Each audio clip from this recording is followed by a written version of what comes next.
Bonjour, nous sommes dans le centre commercial de chez Massen, où se trouve une multitude d'entrepreneurs, et j'aimerais bien vous en présenter un, Mark Bingen, le patron de Bingen & Partners SA. Je n'en dis pas plus, je vous le présente.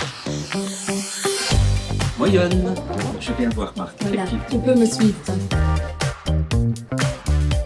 Salut mon ami Marc, comment vas-tu? Merci vivement de nous recevoir et de partager ton expérience avec nous.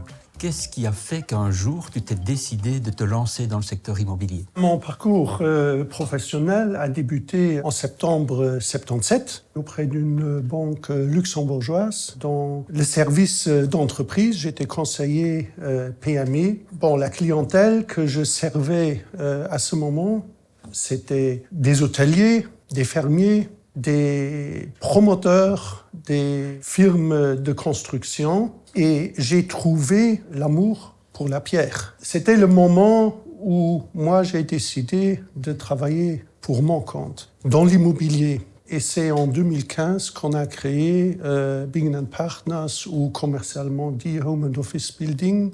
Bon, heureusement, à ce moment, on avait ING, avec qui on travaille jusqu'aujourd'hui, qui nous a fait confiance. À l'âge de 55 ans, tu n'as pas la vie devant toi. Donc, il faut accélérer au niveau publicité, au niveau image de marque. Et pour cela, il faut investir. Tu es un homme de valeur, tu es un homme de principe. Je sais que ces éléments sont extrêmement importants pour toi. Notre politique est basée sur des valeurs humaines. Si tu es basé sur les valeurs, tu gardes tes employés, tu gardes tes clients et tu gardes tes sous-traitants. Tu vois, on a un proverbe dans notre politique que nous vendons ce que les clients ont besoin et nous ne vendons pas aux clients ce que nous avons. Marc, tu es un homme d'expérience. Que pourrais-tu dire aux jeunes entrepreneurs aujourd'hui? Être patron ne veut pas dire que diriger, mais veut surtout dire, à mon avis, servir, être là pour les autres. Que pouvons-nous encore faire aujourd'hui pour toi?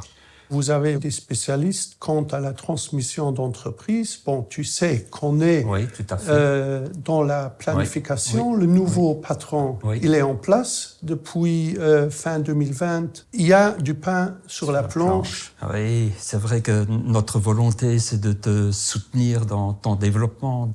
Merci Dominique. Ici, on allait manger un bout ensemble. Excellente idée. Merci.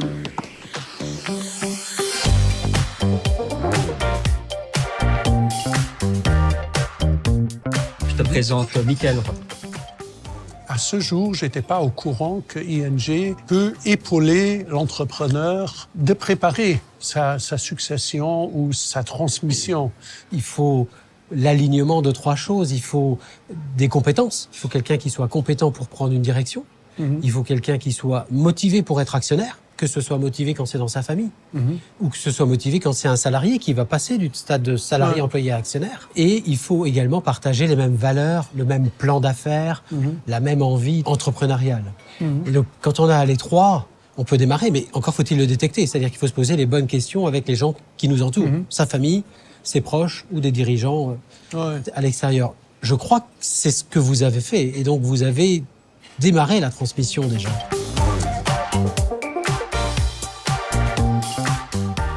Parlez-nous un petit peu de votre actionnariat. Comment vous l'avez, au fur et à mesure, enrichi? Au départ, en 2015, l'entreprise reposait sur deux piliers. Un pilier technique et un pilier commercial. Et c'est en fin 2020 où on a pris en interne la décision de nous reposer sur trois piliers. Et le troisième pilier, c'est la promotion et les finances.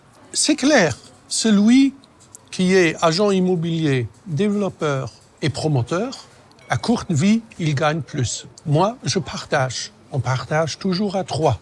Mais l'énorme portefeuille, le recours au projet que j'ai avec ces trois piliers, je ne les aurai jamais seuls. J'ai entendu tout à l'heure que la direction revient aux commerciaux. Est-ce que tout ça, c'est quelque chose qui a été écrit, des chartes, dans des statuts? C'est quelque chose qui a été planifié ou... Ça a été planifié dans ma tête et on l'a partagé et on l'a approuvé dans nos conseils d'administration. Maintenant, mettre sur papier notre volonté, notre vision Ça, c'est un travail qui est devant nous. La première chose, je pense, à faire, c'est la charte associée.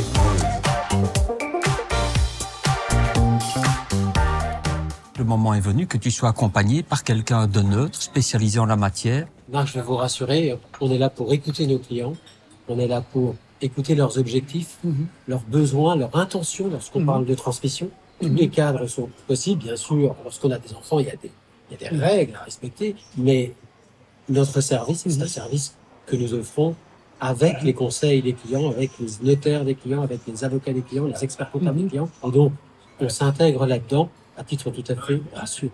Et lorsque le témoin est passé parce que l'entreprise devient un objet qui devient plus personnel, parce qu'on a vendu les titres, dans ce cas-là, c'est un service d'accompagnement qu'on offre. Tu dois être totalement à l'aise. Nous sommes juste là pour t'accompagner dans tes choix et t'aider à les mettre en place. Merci. Merci. Et Michael, merci à toi. Je pense que nous formons un bon duo.